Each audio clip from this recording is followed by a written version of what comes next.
The day I officially moved out of the HOA was supposed to be quiet. Just paperwork, a few signatures, and peace. I remember standing on my porch that morning, coffee cooling in my hand, looking down the street I'd lived on for years. Same trimmed hedges, same matching mailboxes, same silent pressure to behave exactly like everyone else. But something felt different. Lighter.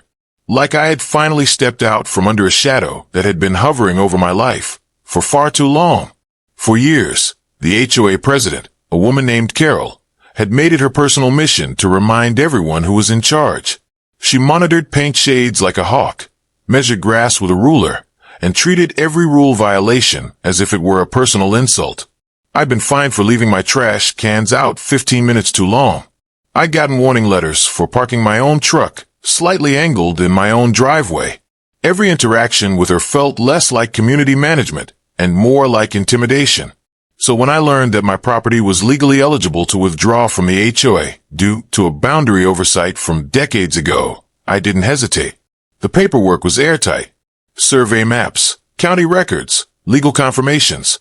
My lawyer triple-checked everything. Once it was done, I was out. No more dues. No more fines. No more Carol. I notified the HOA in writing, as required.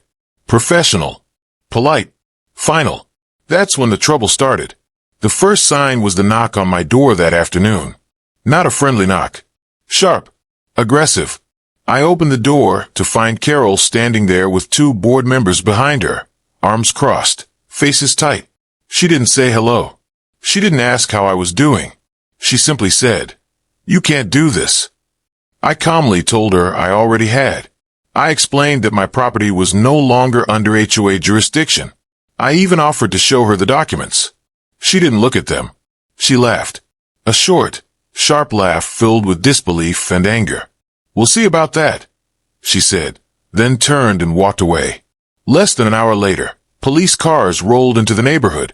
I was inside unpacking boxes, already starting to remove HOA-mandated signs and fixtures, when I heard sirens. Two officers walked up my driveway while Carol stood across the street, arms folded, watching like she'd just won something. The officers were polite but firm. They said they'd received a call reporting trespassing and unauthorized construction activity. I took a breath. This was the moment I'd prepared for. I showed them everything. The deed. The surveys. The legal letters. I explained that I was no longer part of the HOA and that I was on my own property, making changes well within my rights. The officers took their time reading through the documents. One of them nodded slowly. The other glanced at Carol, who was growing visibly agitated. After a few minutes, the officer handed my papers back and said, "Sir, you're not trespassing. And from what we can see, the HOA doesn't have authority here." Carol snapped. She marched across the street and started yelling, insisting the officers were wrong, that I was lying, that this was her neighborhood. One of the officers calmly told her to lower her voice and explained that this was a civil matter, not a criminal one.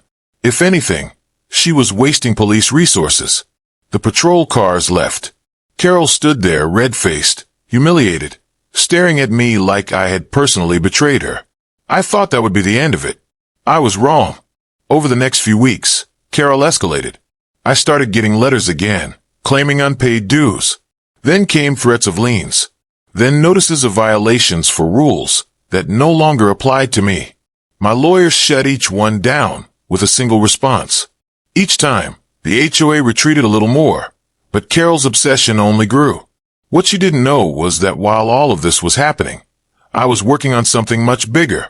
Years earlier, I had quietly invested in local real estate. Small parcels at first. Vacant lots. Foreclosed homes.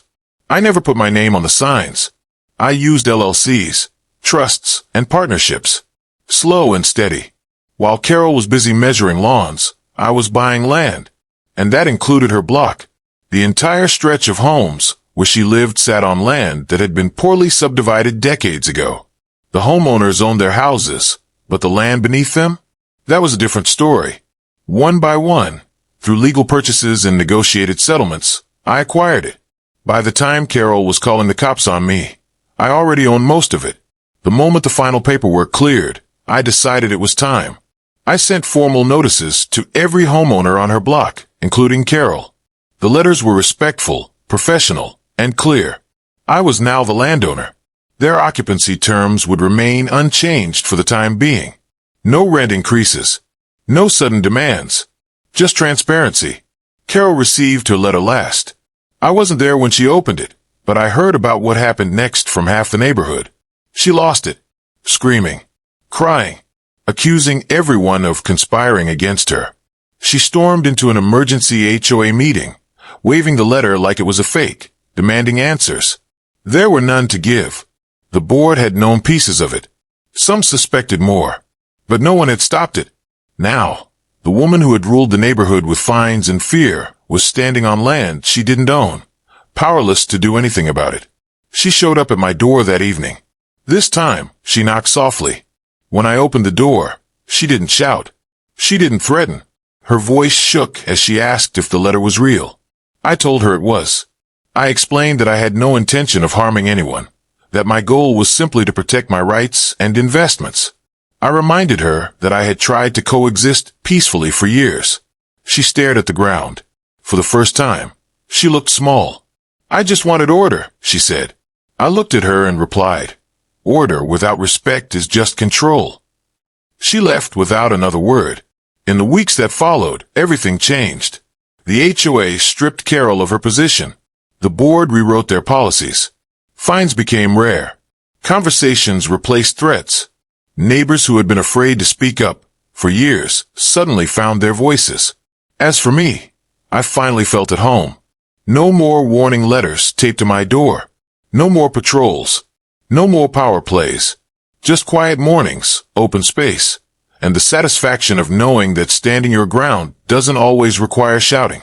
Sometimes it just requires patience, preparation, and the courage to let the truth speak for itself. And every time I walk past Carol's block, I'm reminded of one simple fact she never saw coming. The moment she tried to control what wasn't hers anymore, she lost far more than authority. She lost the very ground she stood on.